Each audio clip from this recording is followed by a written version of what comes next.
வணக்கம்.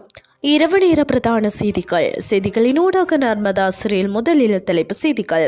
இன்று நள்ளிரவு முதல் அமலுக்கு வரும் வகையில் 20% தாழ் மின் கட்டணம் குறைப்பு.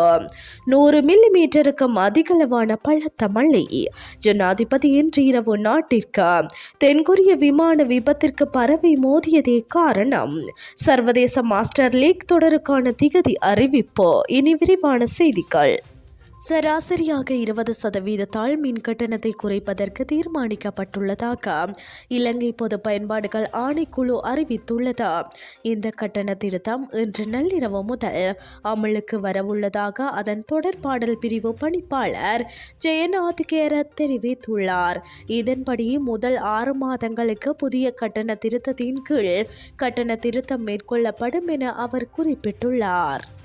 வடக்கு, கிழக்கு, வடமத்திய, ஊவா மற்றும் மத்திய மாகாணங்களிலும் கம்பாந்தோட்டை மாவட்டத்திலும் மழை அல்லது இடியுடன் கூடிய மழை பெய்யக்கூடும் என வளிமண்டலவியல் திணைக்களம் எதிர்வு கூறியுள்ளது.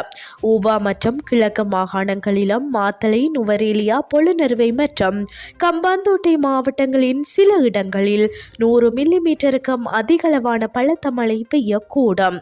நாட்டின் ஏனைய பகுதிகளில் மாலை அல்லது இரவு வேளைகளில் மழை அல்லது இடியுடன் கூடிய மழை பெய்யக்கூடும். மத்திய மலைநாட்டின் கிழக்கு சரிவுகளிலும் வடக்கு, வடமத்திய, கிழக்கு மற்றும் வடமேற்கு மாகாணங்களிலும் கம்பாந்தோட்டை மற்றும் மொனராகலை மாவட்டங்களிலும் மணித்தியாலத்திற்கு 30 தொடக்கம் 40 கிலோமீட்டர் வேகத்தில் பலத்த காற்று வீசக்கூடும். இடியுடன் கூடிய மழை பெய்யும் சந்தர்ப்பங்களில் ஏற்படும் ஆபத்துகளை தவிர்க்கும் வகையில் பொதுமக்கள் தேவையான பாதுகாப்பு நடவடிக்கைகளை மேற்கொள்ளுமாறு வளிமண்டலவியல் திணைக்களம் வேண்டுகோள் விடுத்துள்ளது. ஜனாதிபதி அனுரகுமார திசாநாயக்க சீனாவுக்கான தனது 4 நாள் உத்தியோகபூர்வ விஜயத்தை நிறைவு செய்து இன்று இரவு நாடு திரும்புகிறார். சீனாவுக்கான உத்தியோகபூர்வ விஜயத்தின் இறுதி நாளான இன்று காலை ஜனாதிபதிக்கும் கிச்சுவான் மாகாண சீன கம்யூனிஸ்ட் கட்சியின் செயலாளர் வாங் சியாகிக்கும் இடையிலான சந்திப்பு நடைபெற்றது. அதன் பின்னர் சீனாவின் கிச்சுவான் வெங்டூவில் உள்ள டெங்பெங் மின்சார கூட்டுத்தாபனத்திற்கு ஜனாதிபதி விஜயம் செய்தார். சீனாவிற்கான தனது 4 நாள் உத்தியோகபூர்வ விஜயத்தின் நிறைவை குறிக்கும் வகையில் ஜனாதிபதி அனுரகுமார திசாநாயக்க அடிமட்ட நிலையான அபிவிருத்தி மூலம் கிராமிய மறுமலர்ச்சியை நிரூபிக்கும் முன்மாதிரி கிராமமான சென்கி மாதிரி கிராமம் மற்றும் தேசிய விஞ்ஞான தொழில்நுட்ப மற்றும் விவசாய நிலையத்திற்கும் விஜயம் செய்தார்.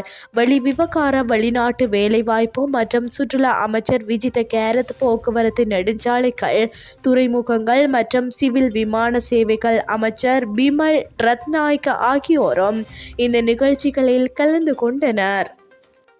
இனி வெளிநாட்டு செய்திகள்.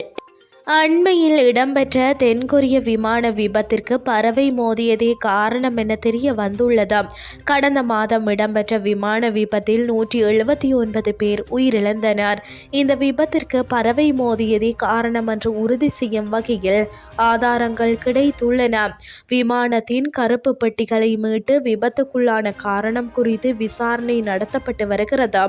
விபத்து நடப்பதற்கு 4 நிமிடங்களுக்கு முன்பு விமானத்தின் பிரதான இயந்திர பகுதியில் பறவை ஒன்று மோதியதாகவும் இதனால் அவசர கால எச்சரிக்கையை விமானிகள் வழங்கியதாகவும் தெரிவிக்கப்படுகிறது. அதை உறுதி செய்யும் விதமாக விபத்துக்குள்ளான விமானத்தின் இயந்திரத்தில் பறவையின் இறகு மற்றும் இரத்த கரை இருப்பதும் கண்டுபிடிக்கப்பட்டுள்ளது. இனி விளையாட்டு செய்திகள். உலகின் முன்னாள் தலை சிறந்த கிரிக்கெட் வீரர்கள் பங்கேற்கும் சர்வதேச மாஸ்டர் லீக் கிரிக்கெட் தொடர் பிப்ரவரி 22 முதல் மார்ச் 16 வரை இந்தியாவில் நடைபெற உள்ளது. இந்த தொடர் கடந்த ஆண்டு நடத்த திட்டமிடப்பட்ட பின்னர் திகதி ஒத்திவைக்கப்பட்டது. அதன்படி இந்தியா, இலங்கை, ஆஸ்திரேலியா, தென்னாப்பிரிக்கா, இங்கிலாந்து மற்றும் மேற்கிந்திய தீவுகள் அணிகள் பங்கேற்கும் இந்த தொடரில் முன்னாள் கிரிக்கெட் ஜாம்பவான் குமார் சங்கக்காரர் இலங்கை அணியின் தலைவராக நியமிக்கப்பட்டுள்ளார். சர்வதேச கிரிக்கெட்டில் இருந்து ஓய்வு பெற்றதிலிருந்து சங்கக்காரர் எந்த தொழில்முறை லீக் கிரிக்கெட் போட்டிகளிலும் பங்கேற்கவில்லை. எனவே இது முன்னாள் கிரிக்கெட் வீரர்களுடன் அவரது முதல் தொடராகும்.